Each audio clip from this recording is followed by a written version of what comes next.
Hi, I'm Peter Margulies, Roger Williams University School of Law. I want to let you know this is solely instructional material. It does not constitute legal advice. I'm here to talk to you about President Trump's travel ban, otherwise known as the Muslim ban. In this video, I'll talk about the statutory issues regarding the ban. The next video, I'll talk about the constitutional issues. President Trump's first travel ban was issued in January of 2017, just a day or so after he was inaugurated as president. That travel ban suspended entry from 7 countries: Iran, Iraq, Libya, Somalia, Sudan, Syria, and Yemen for 90 days. It didn't exempt returning lawful permanent residents, or lawful permanent residents being LPRs, or non-immigrant visa holders, such as students returning for their spring semester at school. It was challenged in the courts and enjoined by the Ninth Circuit Court of Appeals. One of the consequences was widespread chaos at airports, as returning visa holders, like students, were detained and removed. That led to the second try by the Trump administration. That was travel ban 2.0 in March of 2017, a few weeks after the first one. This one dropped Iraq, which after all is a U.S. ally, so it didn't make a lot of sense to include Iraq. It also exempted LPRs and visa holders like students, so it was more acceptable in that sense, and was set to last for 90 days. The goal was to ensure that procedures at U.S. consulates were tough enough to detect terrorists, and the rationale was the familiar one of being better safe than sorry.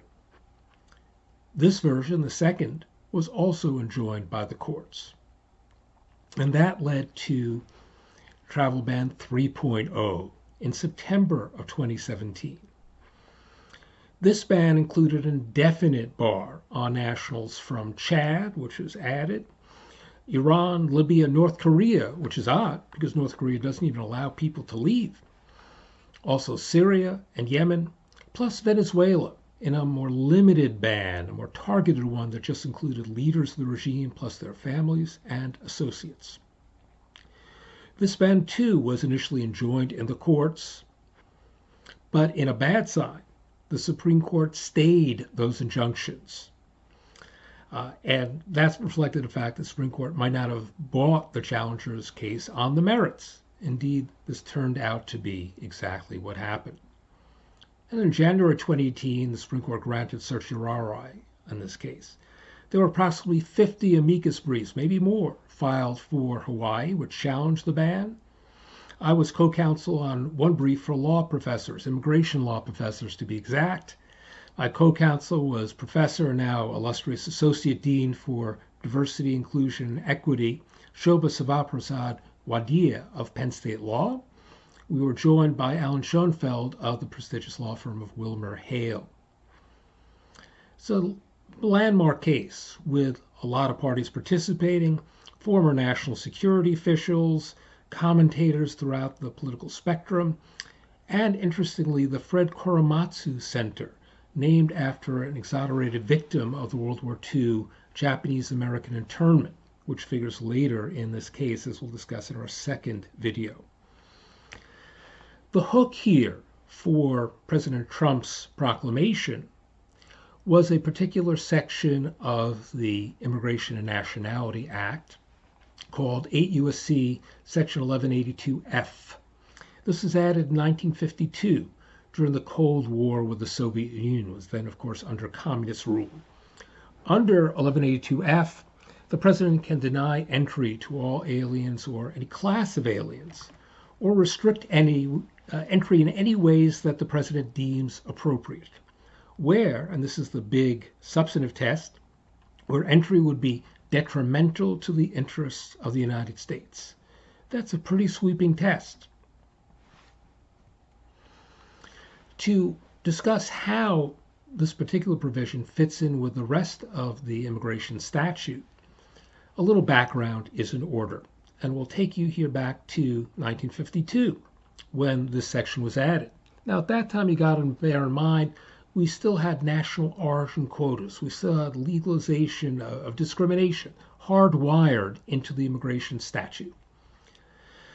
Amongst those national origin quota was a quota of 2,000 visas for Asians worldwide, and that included persons of Asian descent wherever they might happen to be. That was 2,000 people, less than the population of most even of the smallest liberal arts colleges, and that was the entire annual quota for the United States of America. President Truman vetoed this act, said it was discriminatory and unfair. Congress overrode Truman's veto. President Eisenhower, shown here in a scene from World War II, shared Truman's views of the quota right down the line. He said the quotas were unfair and that ending quotas would keep this nation strong and be true to this nation's thoughts and ideals. In 1965, after further guidance from additional presidents, from John F. Kennedy and then from Lyndon Baines Johnson, Congress finally took the leap and ended quotas once and for all. It established family unity as the foremost priority of immigration law. To ensure that the president could never revive quotas, Congress passed a non-discrimination provision, 1152A1A, that barred discrimination, and this language is important, based on national origin in the issuance of immigrant visas. The key issue in the travel ban case was reconciling this non-discrimination provision with the entry provision, with 1182F, that sweeping bar on entry. The challenger's view was that, viewed against the backdrop of the entire statute, the entry provision delegates only very limited, narrow power to the president. The court should read the entry provision together with the anti-discrimination provision, not the two isolated from one another. The challengers cited past practice, so they said that all past instances involved emergencies or crises. They cited, for example, President Carter limiting visas to Iranians during the Iranian hostage crisis of 1979-80. And that proclamation, in fact, exempted people like close relatives of citizens and lawful residents. An additional instance of past practice was President Reagan limiting visas to Cubans in 1986 after Fidel Castro went back on an immigration agreement. Here, too, Reagan also exempted close relatives of citizens and lawful residents. Other examples include particular conduct, like human rights violators from Kosovo or Burma, or human traffickers or cyber criminals. Does the travel ban's selected means of barring people from these countries, like Iran, Libya, Syria, etc., does it fit its stated goals? Give you a couple of examples here. The travel ban cites identity management as a concern. And it says listed countries like Iran, etc., don't issue electronic passports that allow embedding of biometric data so you can track visitors.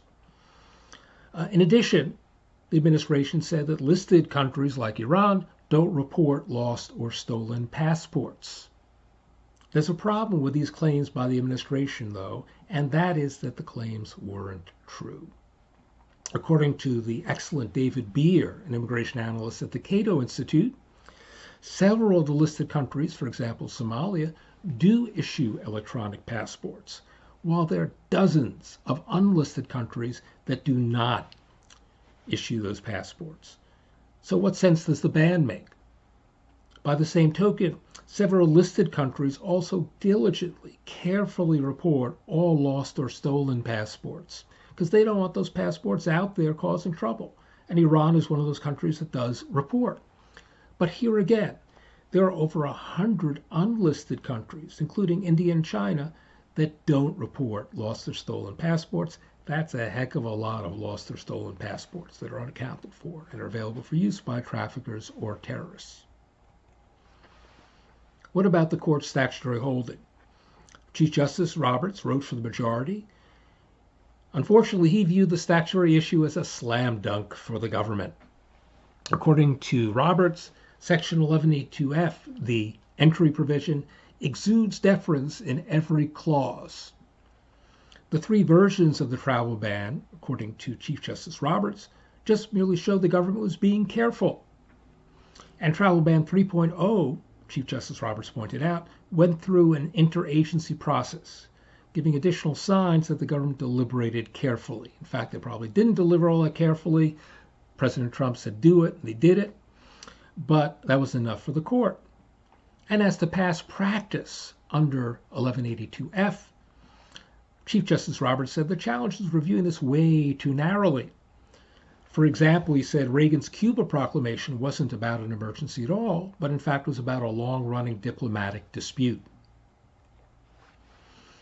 Second point in the statutory holding, Roberts said the anti-discrimination provision did not apply. What was the argument? Well, here Chief Justice Roberts said that the anti-discrimination provision only barred discrimination in the mere act of issuing visas.